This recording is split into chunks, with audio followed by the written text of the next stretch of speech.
Bismillahirrahmanirrahim. Assalamualaikum warahmatullahi wabarakatuh. Alhamdulillahi rabbil alamin, wal aqibatu lil muttaqin, wala 'udwana illa 'alal zalimin. Asyhadu an la ilaha illallah wahdahu la syarika lah, waliyus shalihin, wa asyhadu anna Muhammadan 'abduhu wa rasuluhu wa khatamun nabiyyin sallallahu alaihi wa ala alihi wa ashabihi ajma'in, amma ba'd.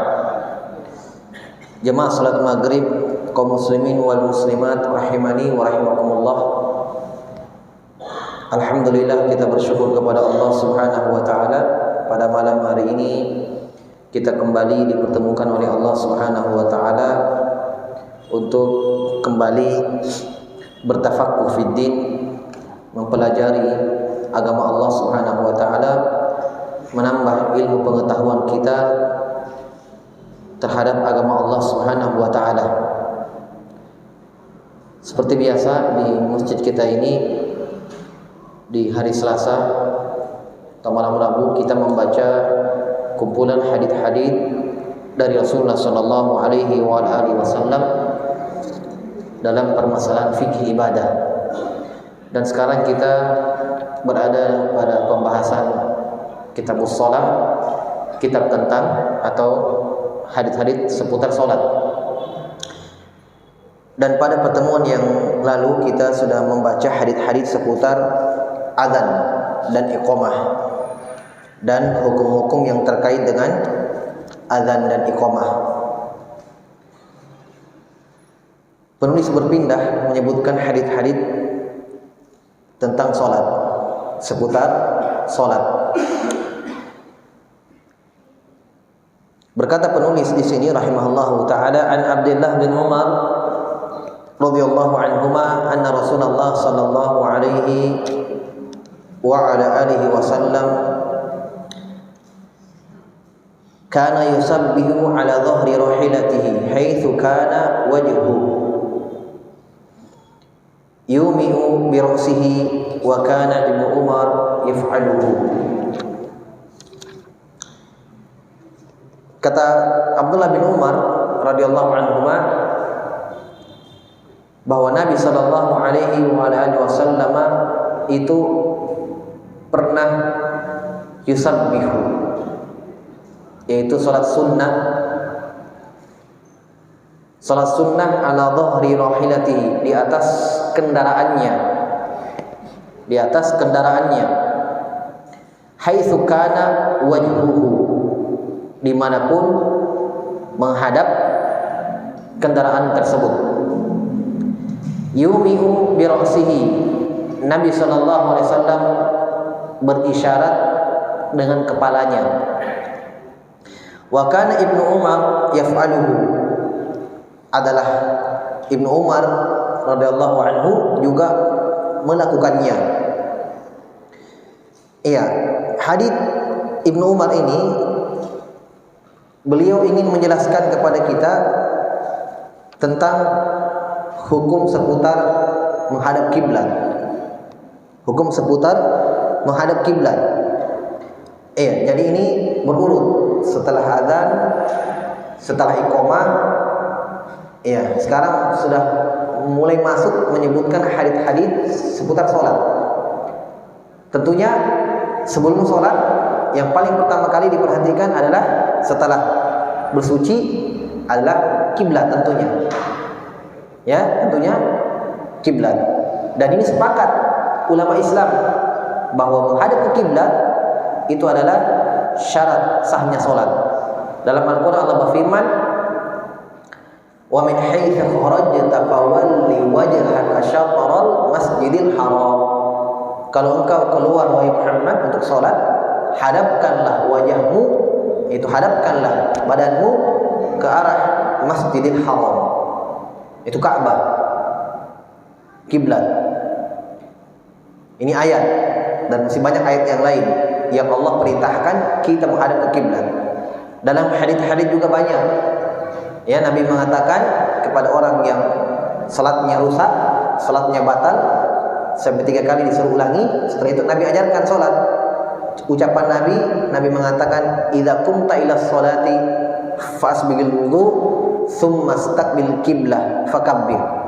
Kalau kamu ingin sholat, pertama-tama perbaiki wudu'mu. Yang kedua, menghadaplah ke kiblat. Terus bertakbirlah, takbiratul ihram dan seterusnya dari gerakan-gerakan sholat. Ini menunjukkan ketika Nabi perintahkan orang ini untuk perbaiki wudu'mu, menghadaplah ke kiblat, maka setelah itu bertakbirlah, takbir pembuka. Berarti memang menghadap ke kiblat ini sesuatu yang harus dilakukan ketika sholat. Nah, setelah kita mengetahui hukum menghadap kiblat itu adalah syarat sahnya sholat, tidak syah sholat seseorang, ya, sholat wajibnya itu ketika dia tidak menghadap ke kiblat, tidak syah. Ini sepakat ulama Islam. Nah, beliau bawakan hadits ini, penulis rahimahullah membawakan hadits Ibnu Umar ini untuk mengisyaratkan satu pembahasan, yaitu keadaan seseorang dibolehkan baginya untuk tidak menghadap ke kiblat. Paham? Asalnya harus syarat sahnya sholat. Dibolehkan seorang itu tidak menghadap kiblat. Ini tujuannya beliau bawakan hadits ini. Hadits ini menunjukkan bahwa Nabi SAW sholat sunnah di atas kendaraannya. Di sini dikatakan haitsu kana wajhu. Nabi sholat di atas kendaraannya, entah itu onta, ya, atau keledai. Ini kendaraan orang Arab dulu, kalau bukan onta, keledai. Nabi sholat di atas kendaraannya, sholat sunnah haitsu kana wajhu, dimanapun menghadap kendaraannya, mau menghadap kiblat atau tidak. Faham? Nah, dari sini diambil dari hadits ini, dari perbuatan Nabi ini, ya, berarti dibolehkan seseorang untuk tidak menghadap kiblat dengan dua catatan. Pertama, salat yang dia salat itu salat sunnah. Karena Nabi di sini dikatakan oleh Ibnu Umar, Nabi salat sunnah di atas kendaraan. Yang kedua adalah ketika dia safar. Karena di sini Nabi sallallahu alaihi wasallam itu ketika safar. Makanya di dalam hadits yang lain, idza arada ayyusalli al-fardhu nazala fa shalla. Kalau Nabi safar, salat sunnah di atas kendaraannya. Kalau beliau ingin salat wajib, beliau turun dari kendaraannya, kemudian beliau salat menghadap kiblat. Berarti salat wajib memang tidak boleh, tidak ada pengecualian. Kalau salat wajib, iya, safar harus turun dari kendaraan, salat wajib. Kalau salat sunnah diperbolehkan salat di atas kendaraan, entah itu salat duha misalnya, atau salat wudu misalnya, salat witir misalnya. Dalam riwayat yang lain dijelaskan bahwa yang Nabi salat ini adalah salat witir.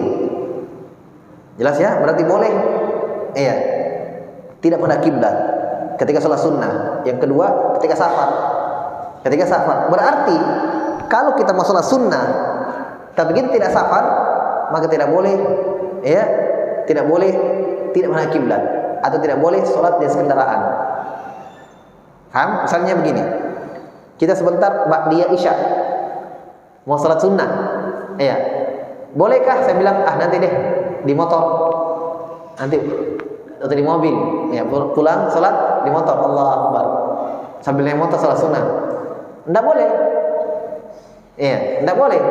Oh jangan, oh berarti Nabi boleh salat sunnah di atas kendaraannya, berarti boleh? Iya, jawabannya tidak boleh, karena yang Nabi lakukan ini adalah ketika beliau safar.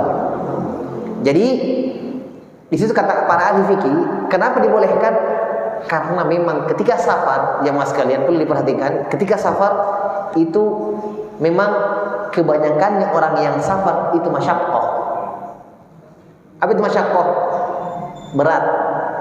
Makanya Nabi mengatakan innas safar qit'atun minal adab. Safar itu adalah sepotong dari azab.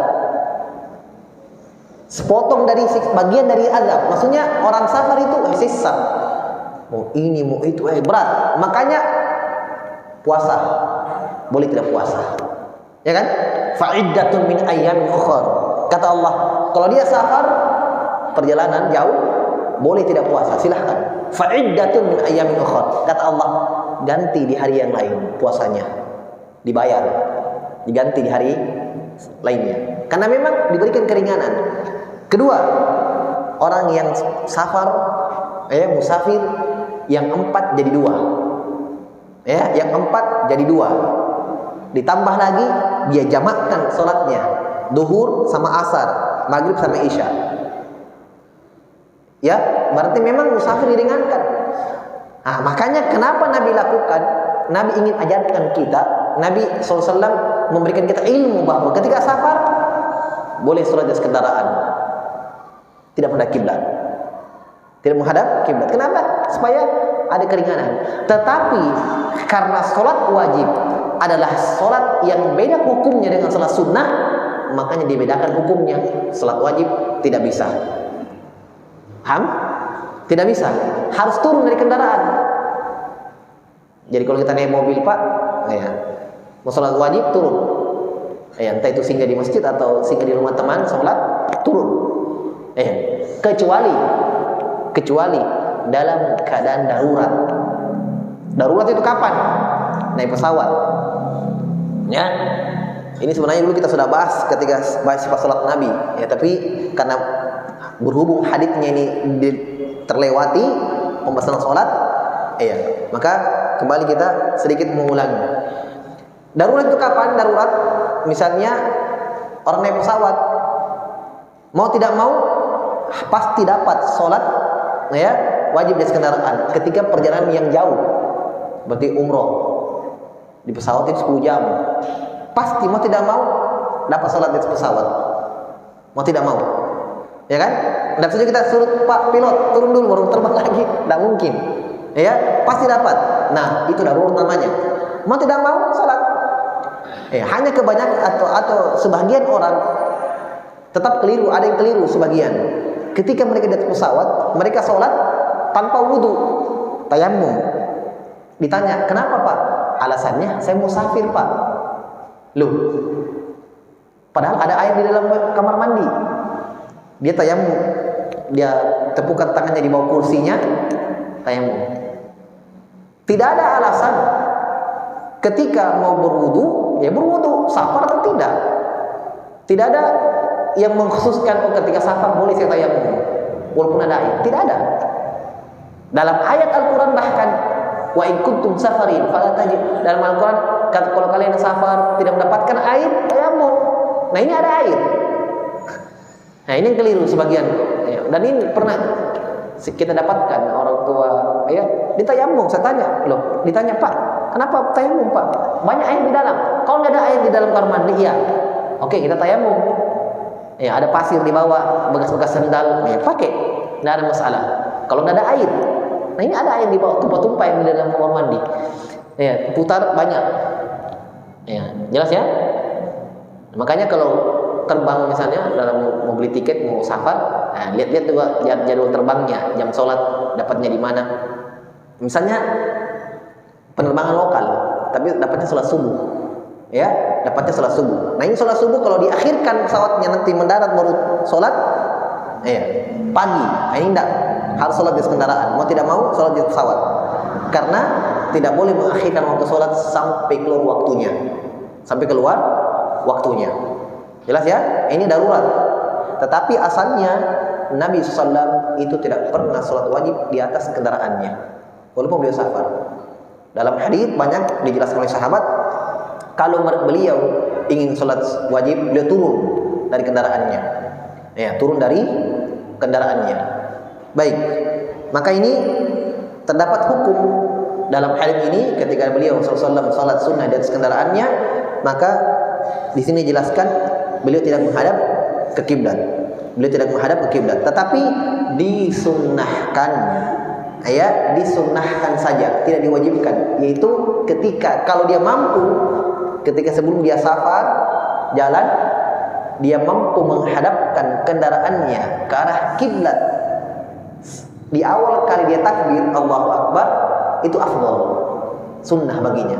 Misalnya kita mau sholat sunnah, di atas kendaraan, tapi kita naik kendaraan mobil misalnya, bisa kita arahkan dulu dia ke kiblat, takbir, baru jalan. Nah, setelah jalan biar dia belok tidak menghadap kiblat, boleh sholat. Ini sunnah. Sebagaimana yang beliau lakukan dalam satu kejadian, beliau sebelum sholat beliau arahkan dulu kendaraannya ke arah kiblat, baru beliau bertakbir Allahu Akbar. Setelah itu kata sahabat, barulah beliau sholat dalam keadaan di mana menghadap ontanya Nabi SAW ketika safar. Ini disunnahkan, nanti diharuskan. Intinya diperbolehkan seorang itu sholat sunnah di atas kendaraannya, dan ini sholat sunnah umum ya, sholat sunnah duha, wudu itu dibolehkan di atas kendaraannya. Ini menunjukkan ya bahwa Islam itu adalah agama yang penuh dengan kemudahan, ya penuh dengan kemudahan. Kaidahnya al-masyaqqatu tajibu taysir, ya kesulitan, ya perasaan berat, ketidakmampuan itu akan selalu melahirkan kemudahan. Itu kaidah Islam, itu kaidah agama. Makanya ketika kita tidak mampu kena air, ya, lagi sakit demam, ada keringanan, tayamum. Ya, ini banyak dalam permasalahan fikih, dalam haji, dalam puasa, dalam sholat, dalam zakat, dalam segala hal. Islam itu mengajarkan kemudahan. Sebab Allah berfirman, "Wa ma arsalnaka illa rahmatan lil alamin." Kami tidak mengutus engkau ya Muhammad kecuali pembawa rahmat, kasih sayang. Iya, kasih sayang. Hanya kadang sebagian orang yang menyulitkan dirinya, mempersulit dirinya, padahal agama itu mudah. Ya, walaqad yassarna al-Qur'ana lidzikri fahal mim mudzakir. Kata Allah, kami telah mudahkan Al-Qur'an itu untuk diambil pelajaran padanya, dipelajari. Fahal mim mudzakir. Kenapa tidak ada orang yang mengambil pelajaran dalam Al-Qur'an? Ini semua menunjukkan bahwa Al-Qur'an, ya, agama ini itu dimudahkan oleh Allah Subhanahu wa taala. Agama yang penuh dengan kemudahan, tidak dipersulit. Seakan-akan Allah Subhanahu wa taala menginginkan kita semua itu masuk dalam surga Allah Subhanahu wa taala. Ya, tidak ada berat, la yukallifullahu nafsan illa wus'aha. Kata Allah, Allah tidak membebankan kalian di luar kemampuan kalian. Ya. Allah Subhanahu wa taala memberikan kemudahan. Kemudian yang kedua, ketika ada seorang hamba yang tidak mampu melaksanakan satu ibadah, satu syariat, kemudian setelah itu Allah berikan keringanan padanya, ada gantinya, tetapi pahalanya sama ketika tidak diganti. Subhanallah, ini menunjukkan betul-betul agama ini penuh dengan ya rahmat, kasih sayang. Contohnya orang yang sholat dalam keadaan duduk, tidak mampu berdiri, itu pahalanya sama dengan yang berdiri. Ya, kita sholat 2 rakaat ketika safar, pahalanya sama ketika kita 4 rakaat. Sudah diringankan jadi 2, tapi pahalanya sama ketika 4 rakaat. Sebagaimana kata Nabi SAW, siapa yang sholat dia dalam keadaan sakit dan dia dalam keadaan safar, kutibalahu makana mukiman sohiha, maka ditulis untuknya pahala sama ketika dia sehat dan sama ketika dia tidak safar. Subhanallah. Jadi walaupun kita 4 rakaat, 2 rakaat yang jadi 4 kita kurangi jadi 2, yang 4 jadi 2 sama ketika kita laksanakan 4 rakaat. Ini kemurahan Islam, kemurahan Islam. Dan ini dalam hadis ini menunjukkan makna-makna tersebut bahwa Nabi SAW ya menunjukkan kepada para sahabat dan ini kepada umat tentunya, ya dalam safar itu ada keringanan, ada kemudahan. Kemudian di sini dijelaskan tentang tata caranya. Nah, ini penting dalam bus, misalnya dalam mobil kita sholat Allahu Akbar. Di sini kata Ibnu Umar, yumi'u bi ra'sihi. Nabi SAW berisyarat dengan kepalanya. Ya, berisyarat dengan kepalanya. Jadi tidak perlu dibengkokkan kursi mobil misalnya sampai, ya, tidak perlu. Jadi beliau berisyarat dengan kepalanya yang goyang. Nah ini kadang sebagian orang yang sekarang sudah berumur ke masjid sholat dengan kursi. Dan masalah sholat dengan kursi boleh, duduk dengan kursi. Misalnya tidak mampu melantai, duduk dengan kursi boleh. Nah, hanya masih ada sebagian yang kita lihat ketika dia ruku atau sujud, bukan kepalanya saja, dengan punggungnya. Allahu Akbar. Iya, jelas ya. Ini mempersulit dirinya. Padahal Nabi yang Nabi contohkan ketika safar dan sakit, Nabi ajarkan. Sakit, ya, Nabi ajarkan. Ketika Nabi dalam hadits, sebuah hadits, Nabi menjenguk orang sakit. Menjenguk orang sakit. Nabi melihat ada orang sakit duduk, dia sujud, diangkat bantal, sujud di sebantal. Karena mungkin dia pahami bahwa orang sujud itu ini harus rapat, dan dia tidak bisa sujud di tempat sujudnya, maka dia angkat bantal, dia sujud. Dalam riwayat tersebut Nabi datang mengambil bantalnya, dia lempar. Orang ini ambil lagi kayu, fa akhadha 'udan, dia ambil kayu, dia sujud lagi di atasnya. Nabi ambil kayunya, Nabi lempar. Maka Nabi ajarkan dia, sholli alal ard, sujudlah kamu di atas tanah. Ini istata'ta, kalau kamu mampu. Nah, ini perhatikan, bagi yang sakit, bagi yang tua, ya, sholat usahakan dulu. Kalau memang tidak bisa sujud lagi, oke, gugur, duduk, ada gantinya, boleh.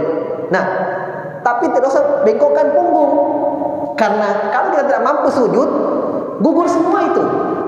Apa yang bergerak? Cuma kepala. Mana lebih gampang kalau begini, Allahu Akbar, dengan begini? Enak kepala, dikasih yang mudah, kepala. Allahu Akbar. Hanya kata Nabi SAW, ij'al sujudaka akhfadu min ruku'ika. Jadikan sujudmu lebih rendah daripada ruku'mu. Jadi ini misalnya ruku', Allahu Akbar, sami liman hamidah. Ini sujud, Allahu Akbar. Jadi tidak perlu ini. Walaupun kita katakan tetap syah salatnya kalau dia bungkukkan, hanya kita katakan ambil yang mudah. Ambil yang mudah. Ya. Nah, kita lanjut hadisnya. Ketika Nabi membuang kayunya, orang ini Nabi ajarkan, sholli alal ard, ini istata'ta, sujudlah kamu di atas tanah, di atas tempat sujudmu kalau kamu mampu. Fa in lam tastati', kalau kamu tidak mampu, yumi'u ima'an birroksi, engkau mengisyarat dengan kepalamu. Perhatikan baik-baik, ini Nabi mengajarkan orang yang sakit untuk sholat. Ya, jadi yang sakit dan yang musafir, yang sholat dan kendaraannya sama tata cara sholatnya, kepala.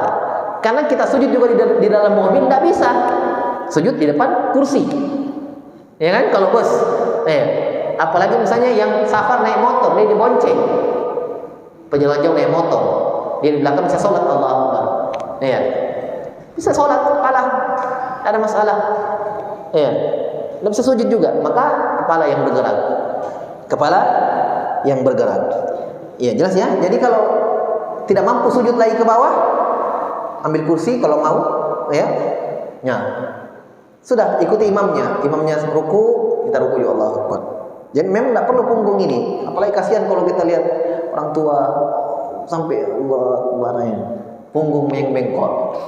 Ya, jelas ya. Ini dengan kepala. Sama dengan ketika sakitnya terbaring. Ya, sakitnya terbaring. Entah itu dia baring kanan, baring kiri, semuanya boleh. Apa yang mudah baginya. Tidak mampu baring lurus, ya, tidak mampu di samping kanan, baring. Ya, karena memang asalnya itu yang afdolnya itu berbaring sebelah kanan.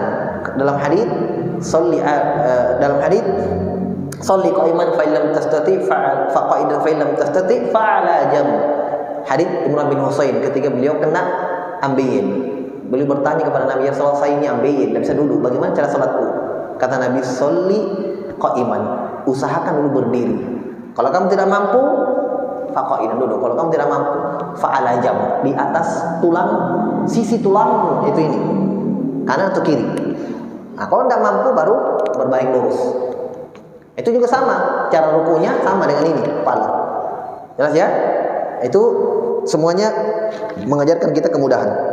Dan pahalanya sama. Pahalanya sama. Kemudian di dalam hadis ini dikatakan wa kana Ibnu Umar yaf'alu. Maka setelah melihat Nabi salat di atas ontanya, maka yang melihat Nabi ini adalah Ibnu Umar, anaknya Umar bin Khattab, juga melakukannya. Masya Allah ya. Ini menunjukkan bahwa para sahabat tidak beramal, tidak melakukan amalan kecuali apa yang mereka saksikan dari Nabi Sallallahu Alaihi Wasallam. Ya, mereka semangat dalam mencontoh Nabi. Beliau mulai salat di atas kendaraannya ketika beliau melihat Nabi. Maka ketika beliau melihat Nabi Sallallahu Alaihi Wasallam, maka beliau pun ikut. Beliau pun ikut salat di atas kendaraannya. Ini menunjukkan bahwa para sahabat wajar kalau mereka adalah sebaik-baik umat, sebaik-baik umat Nabi Sallallahu Alaihi Wasallam, sebaik-baik manusia yang mengikuti Nabi Sallallahu Alaihi Wasallam. Makanya dalam Al-Quran Allah Subhanahu Wa Taala menjadikan keimanan, cara beragama para sahabat sebagai barometer. Kata Allah, "Fa in amanu bimithli ma amantum bihi faqad ihtadaw."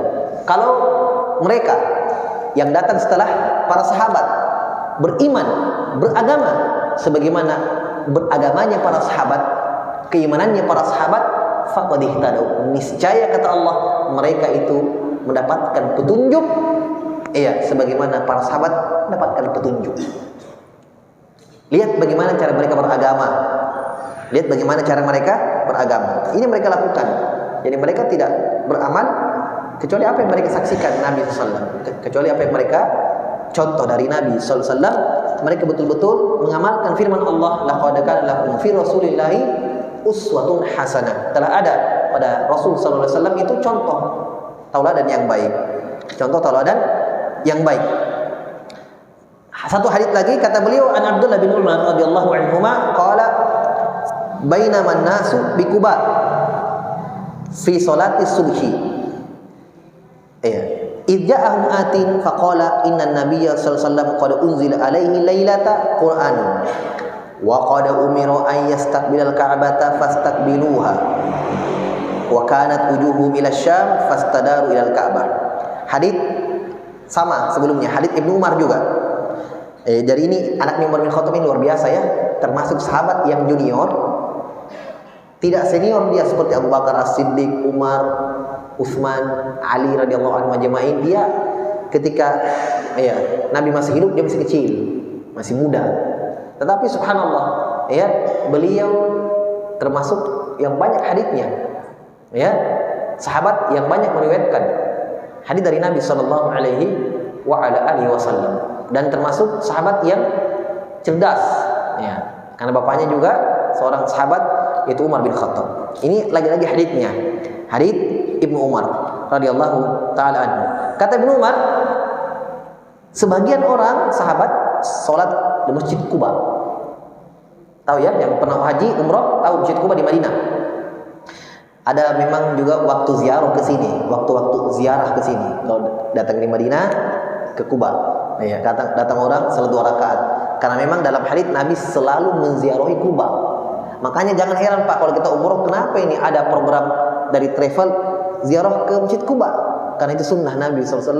Nabi selalu menziarahi Masjid Quba dan salat di situ 2 rakaat. Tapi selalunya beliau hari Sabtu menziarahi Quba. Tapi kita kapanpun ada waktu di sana, hari apapun disunahkan ke sana melihat Masjid Quba dan sholat 2 rakaat di dalamnya. Ini di Masjid Quba ini ada orang, sebagian sahabat sholat subuh, fi sholati subuh, sholat subuh. Tiba-tiba datang satu orang sahabat yang tidak sholat mengingatkan kepada mereka, innan nabiyya sallallahu alaihi wasallam qad unzila alaihi lailatul Qur'anun. Wahai kalian yang sholat, tadi malam, ini kan sholat subuh. Ini lagi sholat orang, dia datang bicara kepada orang sholat. Wahai umat Muhammad, telah diturunkan kepada kalian tadi malam kepada Nabi kalian satu ayat. Itu ayat perintah memalingkan, merubah kiblat yang awalnya di Masjid Aqsa mengarah ke Palestina, berubah ke Masjidil Haram. Tapi ini sahabat ini belum tahu. Jadi masih sholat subuh, masih pakai menghadap ke Palestina. Ini yang datang kabarkan kepada mereka sudah tahu, tadi malam turun, mereka belum tahu. Namanya kan ilmu, ada yang sampai, ada yang tidak. Jadi mereka memberitahukan kepada sahabat yang sholat. Maka mereka fastaqbiluha, diperintahkan, wahai kalian yang sholat, hadaplah ke kiblat karena sudah turun. Jelas ya? Apa yang mereka lakukan? Mereka tidak batalkan sholatnya. Mereka fastadaru, mereka hanya berputar saja, memutar badan mereka sambil sholat ke arah Masjid Haram, ke Ka'bah. Nah, kalau kita bertanya, apa tujuan dibawakan hadits ini? Tujuannya penulis ingin menjelaskan kepada kita, ini keadaan yang kedua. Keadaan yang kedua dari diperkecualikannya seseorang itu tidak menghadap kiblat, yaitu bagi orang yang tidak mengetahui arah kiblat dan dia mengetahui di pertengahan sholatnya. Paham? Di pertengahan sholatnya. Misalnya kita mau sholat, Bingung arah kiblat di mana? Misalnya datang ke hotel atau safar di mana, ya. Tanya juga orang hotel, tidak ada yang tahu misalnya ya. Tapi kan tidak mungkin orang hotel tidak tahu arah kiblat, pasti tahu. Makanya di hotel itu kadang dipasang tanda, kadang di plafonnya, kadang di tembok arah kiblat, arah panah. Ini kalau kita sholat misalnya tidak tahu mana, ya tidak ada. Ya, mau tanya orang juga tidak ada. Iya, di hutan lah atau di mana ya, di hutan. Tidak ada kiblat, mendung, mendung. Oke, berusaha saja menentukan arah kiblat, sholat. Di pertengahan sholat baru ada orang datang, tadi itu salah kiblatnya, sebentar sholat ini, maka berputar. Ya. Kemudian yang kedua, kalau dia tidak tahu arah kiblat sampai selesai sholatnya, maka ini ya tidak wajib baginya untuk mengulangi sholatnya, sah sholatnya. Paham? Bisa dipahami ya? Tapi kalau dia tahu di pertengahan sholatnya, putar, nggak usah dibatalkan. Allah, salah kiblatnya, oh iya, salah, Allah, ulangi lagi. Tidak harus, langsung saja berputar, berganti. Dan ini mungkin kita dapatkan keadaan ini jamaah sekalian ketika kita naik peri, misalnya naik peri, ya, lagi sholat di atas kapal, ya, misalnya dia mau sandar, kan berputar. Nah itu mungkin keadaan seperti itu kita dapatkan. Ya jadi berputar, ikuti arah kiblat, ikuti arah kiblat. Nah ini para sahabat radhiyallahu anhum hanya membalik wajah mereka ke arah kiblat tanpa membatalkan sholatnya, Tetapi ini jamaah sekalian perhatikan, ya, ketika dia mengetahui setelah sholatnya arah kiblat ternyata salah dia, maka sholatnya syah. Tapi ini ingat, ketika dia sudah berusaha mencari arah kiblat. Dalam hadits Jabir bin Abdullah radhiyallahu taala anhu, kata Jabir, kami dulu diutus oleh Nabi sallallahu alaihi wasallam dalam satu urusan dengan para sahabat yang lain. Nabi tidak ikut. Ya, kata Jabir bin Abdullah, kami singgah salat, fa asabana ghaib. Ternyata tiba-tiba mendung. Mendung berarti tidak bisa tahu arah kiblat. Kalau ada matahari, ada bintang kan ditahu, oh ini bintang ini, oh berarti arah kiblat di sana. Ya. Karena ini fungsinya orang dulu dalam Al-Qur'an ya, fungsinya bintang itu ada 3. Zinatul lis-sama, perhiasan untuk langit. Yang kedua, pelempar syaitan, dan yang ketiga, wa bin najmi hum yahtadun. Kata Allah, dengan bintang mereka mengambil petunjuk arah kiblat. Jadi orang dulu tidak pakai kompas. Orang dulu, ya, kalau kita kan sekarang ada kompas, oh di mana ini arah utara, barat, angin laut, tenggara, ya. Orang dulu pakai bintang, itu fungsinya bintang yang Allah Subhanahu wa taala ciptakan. Nah, kata Jabir, kami mau sholat mendung. Maka kami pun berselisih dengan sahabat yang lain dalam menentukan arah kiblat. Ada yang mengatakan di sana, di sana, di sana, di sana. Namun, tidak ada yang mau dikalah.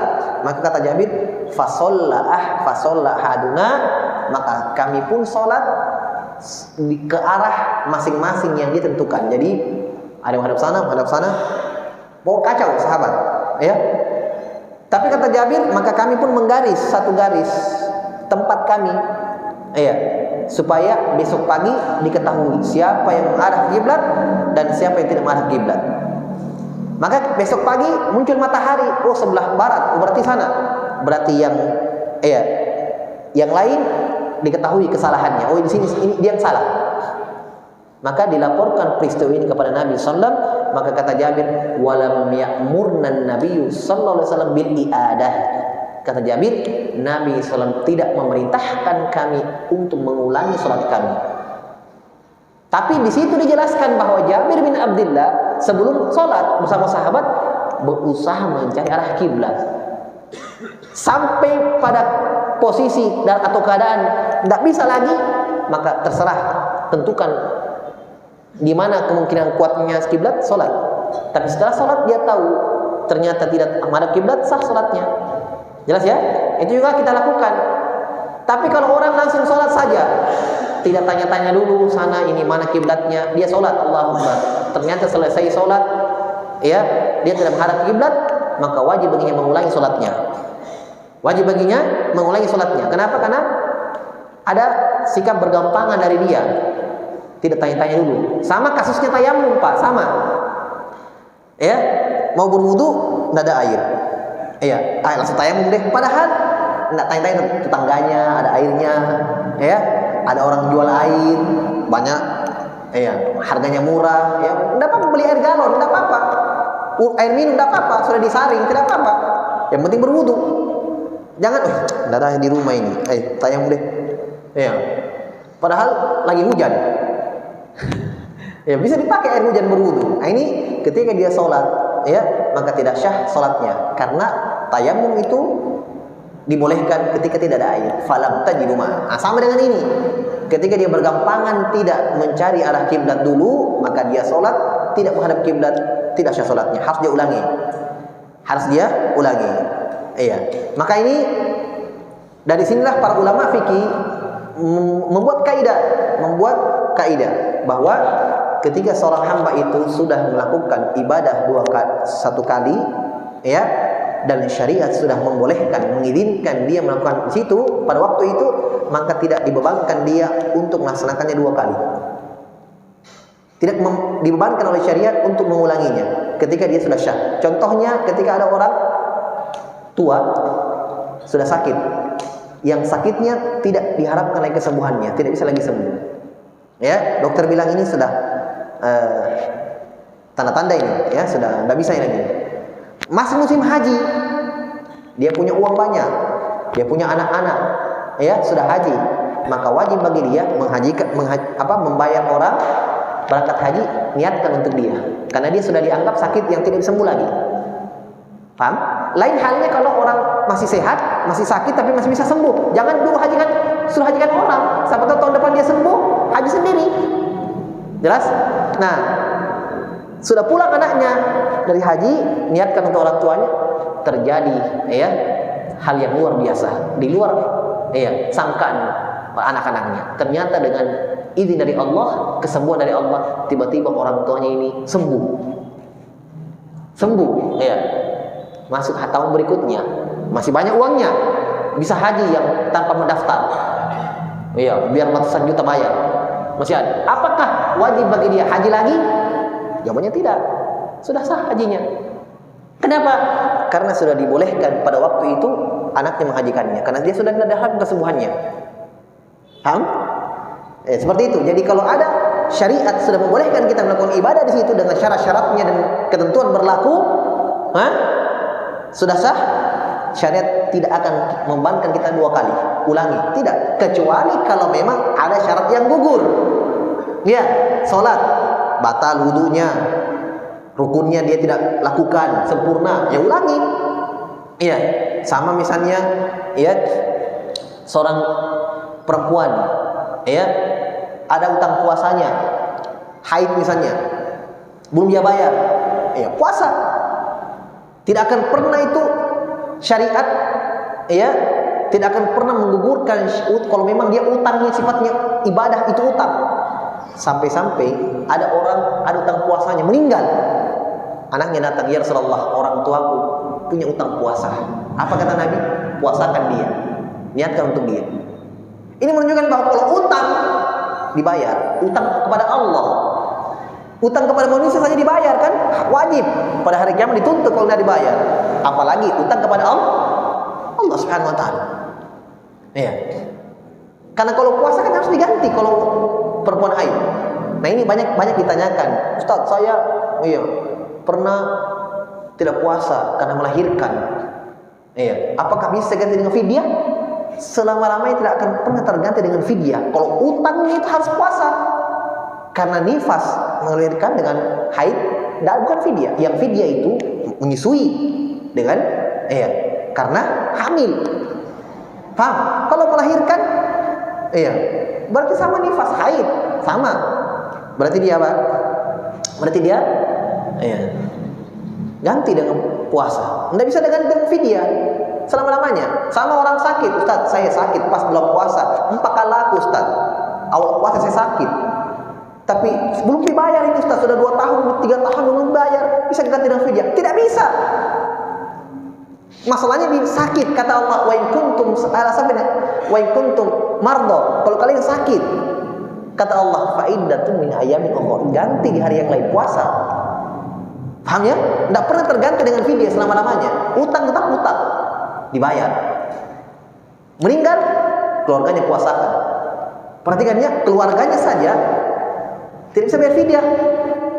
Nabi katakan, orang tua ya Rasulullah ada utang puasanya, puasakan dia. Nabi katakan, bayarkan kau fidyah orang tuamu. Kenapa? Karena memang utang puasa harus puasa. Jelas ya? Berbeda kalau memang tidak wajib dibayar. Misalnya ada orang dulu baru hijrah, dulu tidak sholat banyak, ya. Kenal agama. Ustaz, bagaimana itu dulu sholatku, saya pernah sholat. Kalau itu memang tidak wajib dibayar. Paham? Karena dia tinggalkan malas-malasan, bukan karena ada uzur. Beda itu. Mungkin kita tanya, Ustaz, kenapa dulu orang yang tidak pernah puasa, nakal misalnya tidak pernah puasa, pokoknya kalau puasa orang dia tidak pernah puasa, tobat dia, apakah wajib dia ganti puasa yang dulu? Tidak. Saya kasih ilmu. Kenapa dibedakan orang yang sakit ya dengan orang yang sengaja tidak puasa? Karena orang yang sakit ini meninggalkan puasa karena ada uzur. Kalau mereka karena dosa. Karena sengaja tidak puasa, dosa. Meninggalkan puasa jamaah sekalian lebih besar dosanya daripada mencuri, berzina, membunuh. Lebih besar dosanya tidak puasa. Ya, kewajiban Allah Subhanahu wa taala. Dosa besar itu. Tidak puasa sengaja, tidak ada uzur. Nah, berarti kalau dia taubat, hanya istighfar kepada Allah Subhanahu wa taala, ya, minta ampunan dan puasa. Tidak dibayar. Jadi ini dibedakan hukumnya. Jelas ya? Dibedakan hukumnya. Jadi sholat juga begitu, sholat yang kita tinggalkan itu tidak wajib diganti. Bayangkan berapa tahun tidak sholat? 20 tahun. Satu hari, 1 tahun 365 hari. 1,5 luar biasa. Berat kan? Nah, tapi bertobat kepada Allah Subhanahu wa taala. Baik. Ini 2 hadis cukup ya. Jadi itu 2 hadis beberapa hukum seputar menghadap kiblat. Jadi menghadap kiblat itu hal-hal yang membolehkan. Kemudian saya ingatkan juga diperbolehkan tidak menghadap kiblat itu ketika perang. Sebagaimana perbuatan sahabat ketika perang. Woi, ada pertanyaan. 1 lembar tapi 3. Allahu a'lam bishawab.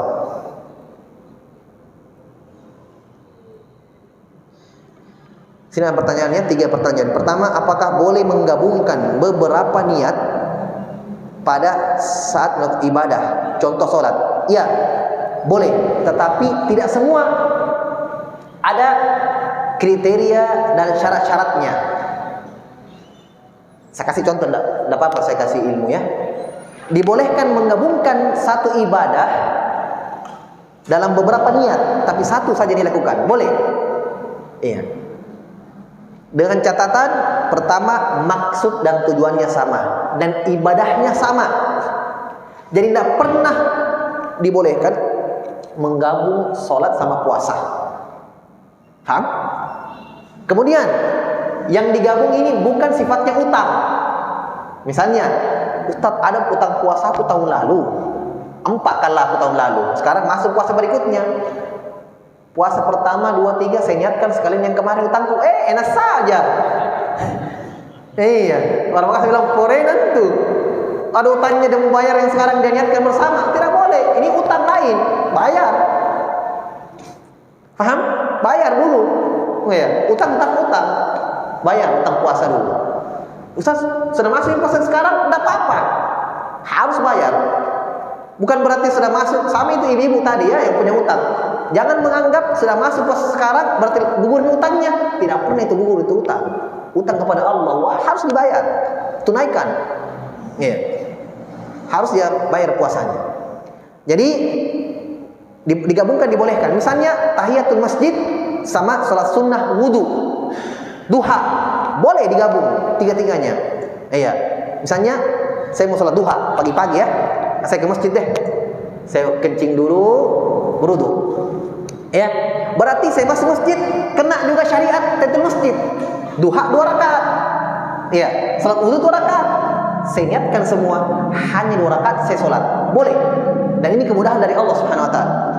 Jadi tidak usah perlu 2 rakaat dulu duha, salam lagi, assalamualaikum warahmatullahi wabarakatuh. 2 rakaat lagi tahiyatul masjid, salam lagi. 2 rakaat lagi sholat sunnah wudu.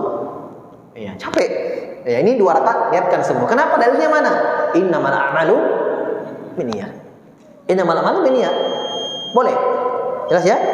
Tapi itu tadi perhatikan, tidak semua yang bisa. Tidak semua digabungkan, boleh. Dan ini ulama sepakat dengan kaidahnya, hanya pada praktiknya mereka berbeda-beda. Contoh begini, bolehkah digabungkan antara Idul Adha, sembelihan, dengan akikah?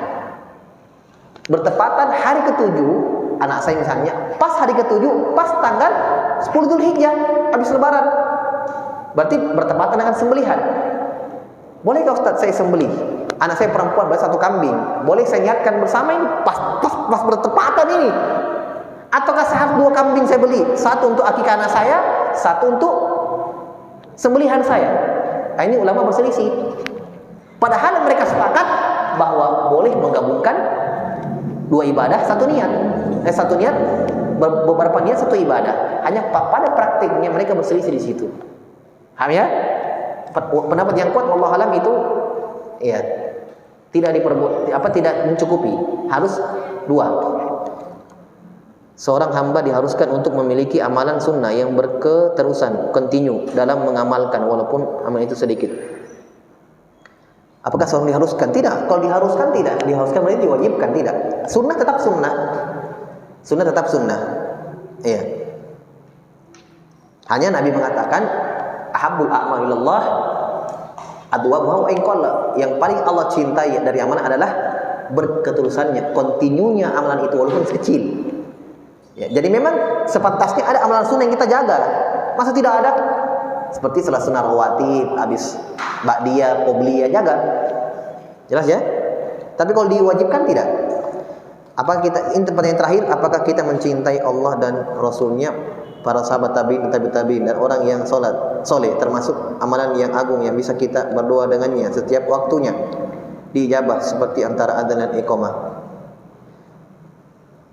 Ya, mencintai Nabi SAW, mencintai amalan, mencintai orang-orang yang soleh itu dari amalan, dari amalan kebaikan. Ya, boleh dengannya kita bertawassul dengan itu, karena dia termasuk amalan soleh. Dalilnya ketika ada orang terkurung di dalam gua, masuk dalam gua terkurung, tertutup pintu gua dengan batu, maka mereka berdoa kepada Allah memakai perantara, itu namanya tawassul. Tapi minta kepada Allah ada perantaranya dalam doa. Ya, apa perantaranya dalam doanya? Amalan soleh mereka. Jadi berdoa dengan perantara amalan soleh kita itu boleh. Satunya mengatakan, ya Allah, saya adalah orang yang paling berbakti kepada ibu saya, orang tua saya. Ini amalannya dia. Ya, bukankah pintu goa ya Allah. Dan dua lagi berdoa kepada Allah, meminta dengan amalan, sebutkan amalannya masing-masing. Maka pintu gua terbuka. Ini dalil bahwa boleh kita menyebut dalam doa kita. Kan doa kita itu kan ada pendahuluannya sebelum minta. Ya, misalnya minta rezeki, minta dengan nama Allah yang sesuai. Ya Razzaq, wahai Engkau yang berikan rezeki, berikan rezeki kepada aku. Ini namanya tawassul dengan nama-nama Allah. Ini yang disyariatkan. Jelas ya? Bertawassul dengan nama-nama Allah. Wahai Engkau pemberi rezeki, berikan rezeki kepada aku. Wahai Engkau yang berikan hidayah, berikan hidayah kepada aku. Wahai Engkau yang bolak-balikan hati, kuatkanlah hatiku. Ini tawassul namanya. Adapun tawassul dengan yang dimaksudkan tawassul itu dengan mendatangi kuburan-kuburan orang-orang soleh, itu tidak disyariatkan. Ya, itu tawassul yang dilarang. Itu karena meminta kepada orang yang sudah meninggal, itu tidak boleh. Wallahu a'lam bishawab. Kita cukupkan dulu. Wallahu subhanahu wa ta'ala hamdik, syadu la astaghfiruka wa atubu ilaik. Wa akhiru da'wana alhamdulillahi rabbil alamin.